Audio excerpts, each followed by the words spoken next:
isang madilim na sulong. Ewan ko ba kung bakit sa libo-libong babaeng nandoon, wala pang isang minuto, nahulog na ang loob ko sa iyo.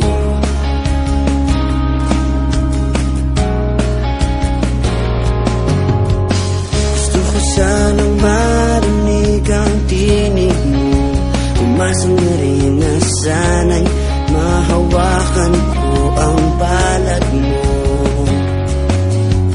Gusto ko sanang lumapit kung di lang sa lalaking piyakap mo.